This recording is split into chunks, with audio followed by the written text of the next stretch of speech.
Et on se retrouve donc pour cette revue de presse de l'économie.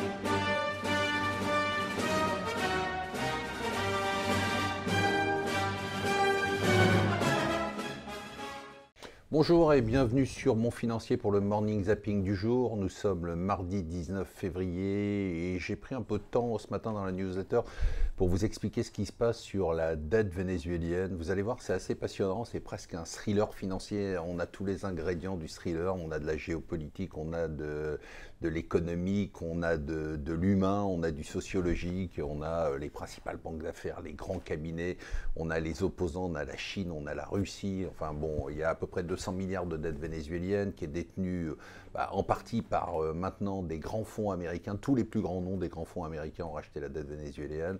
De l'autre côté, par la Chine et la Russie. Et alors que Maduro est encore en place, toutes les négociations sont en train de démarrer dans son dos, certaines avec Juan Guaido, le nouveau président autoproclamé vénézuélien. Et vous verrez, c'est assez passionnant. Il y a eu à peu près la même chose sur l'Argentine il y a une trentaine d'années. Et donc, on se retrouve à peu près dans le même type de situation.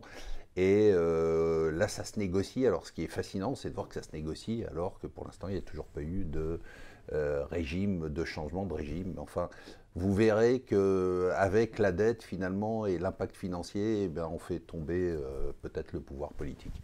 Deux articles intéressants dans le Financial Times. La première qui nous dit quand même qu'avec le développement de l'intelligence artificielle et en tout cas des machines, le patron de Citi dit bon, écoutez, il faut dire la vérité, il n'y aura plus besoin de personne dans les call centers bancaires, ça fait quand même des centaines de milliers de jobs qui vont sauter.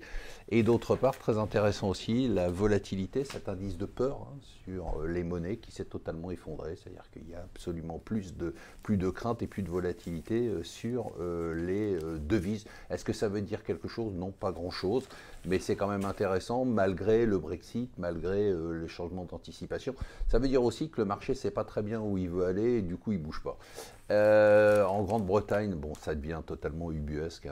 On ne sait toujours pas ce qui va se passer avant le 29 mars. Et puis en plus, là maintenant, et c'est bien fait pour lui, Corbyn, le Mélenchon britannique, est en train de perdre des députés travaillistes qui en ont ras-le-bol de son leadership.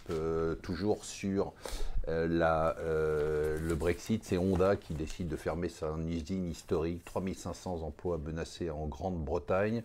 C'est Facebook qui décide de rattraper son retard sur l'intelligence artificielle et qui veut avoir son propre moteur de conversation. C'est-à-dire que sur Facebook, il faut qu'il y ait un moteur de conversation sur la base de l'intelligence artificielle qui permettra de discuter avec vous des principaux sujets. Donc ils veulent rattraper Google et Amazon. Juste information que nous donne le Figaro économique sur les médias en nous disant, ben voilà, la télé en gros c'est un truc de vieux puisque la moyenne d'âge des téléspectateurs c'est 53 ans. Mais alors ce qui est incroyable, c'est que la moyenne d'âge est montée d'un an en un an. Ce qui s'était jamais vu dans l'histoire de la télévision. Voilà, moi je vous souhaite une excellente journée.